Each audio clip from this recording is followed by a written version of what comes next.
Hi everyone, it's Donna from Donna's Corn-Free Cooking again, and today I just wanted to take a few minutes to share with you my journey on this corn allergy trip, or whatever you want to call it. When it started 16 years ago, I was so terrified I thought I was going to die, because I almost did. But after that, I totally got online right away trying to figure out what was happening and why I had this allergy. During that time, I only found one site, and it was called cornallergen.com. So I read the information. This was another person who, like me, developed an allergy to corn, and they decided they were going to take control of their life. And that's what you have to do when you develop this allergy, because there is nothing out there that is going to guide you as to what to do unless you do the research yourself and help yourself. Doctors thought I was ridiculous. I had one just literally yell at me because he said there's no way I could be allergic to corn. Well, I am. And it's been a long journey. The first 6 years were very difficult because I had to be so careful what I put in my mouth. So mainly I ate fresh foods that I made from scratch.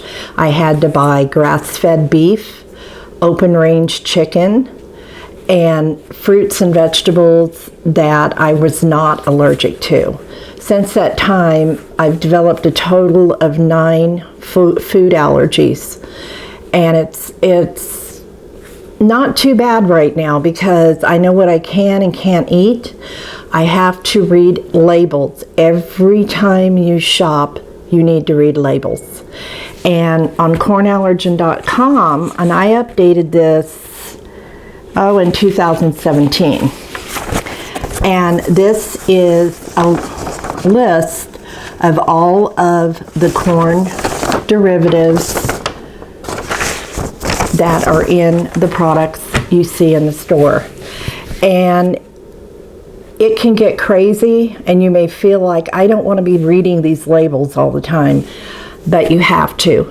If you don't, you could very easily eat something and go into a severe allergy attack or even anaphylactic shock, which is, for me, is not an option. So, to me, I look at it this way. When I go grocery shopping, it's like going to the library and looking for a book.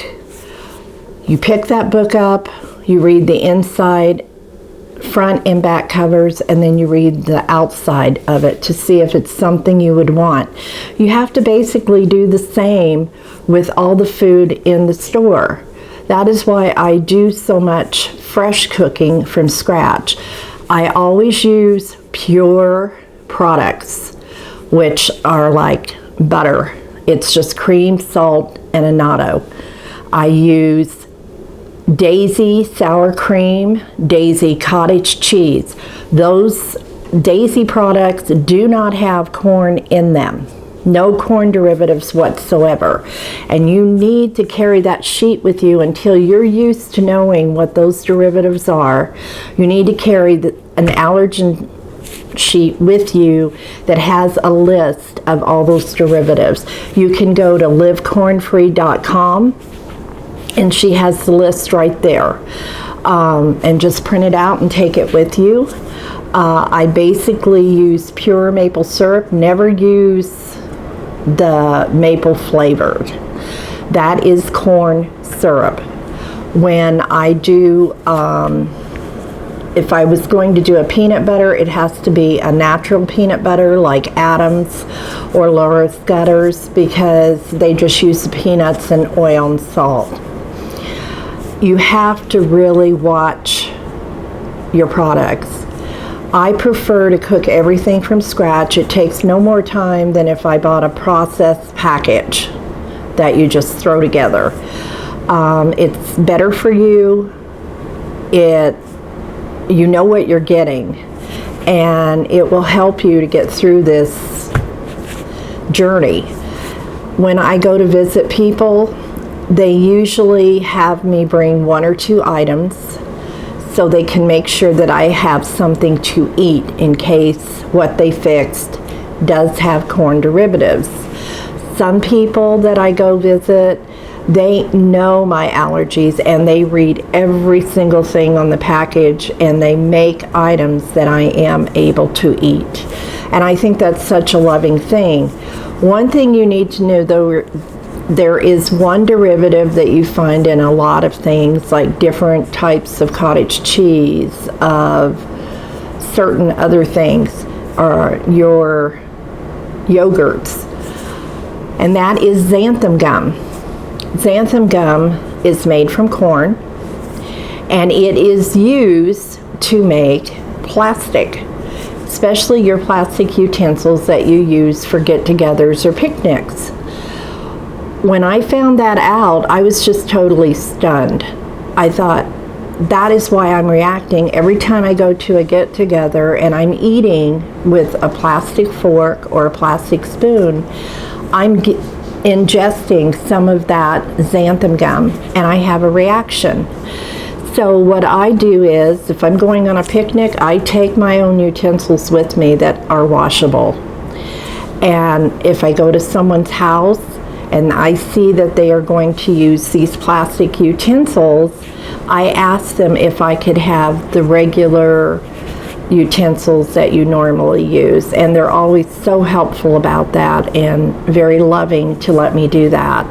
I'm not trying to make more work for others, it's just I am very cognizant of what I can and can't do. So I'm hoping that with this channel I'm going to be sharing all these recipes with you that I have redone and recreated so that I am able to eat them just like everybody else. It's very hard. I don't do much going out to eat because their foods are processed. When you're in the hospital, it's even harder because everything that comes out of that cafeteria has been processed with corn products. So I basically, unless it's like just a Caesar salad, I basically don't eat anything in the hospital. So you have to really just watch. It's a learning process every single day. Things that you didn't know had corn derivatives do sometimes.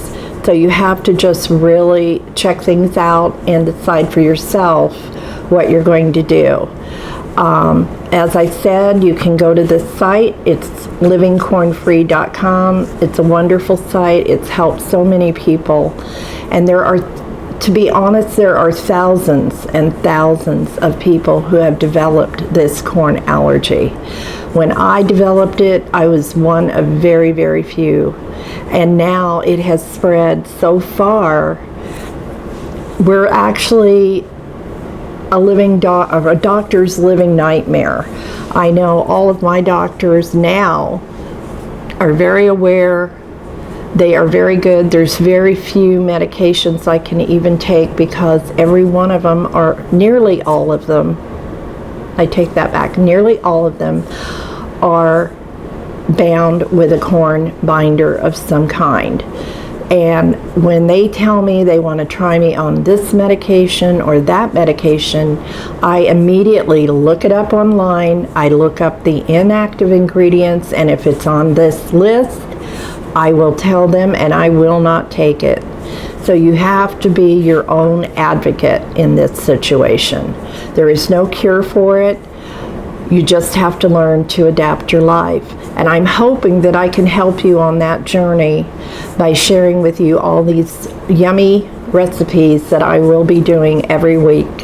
So for now, take care and do your research. Bye.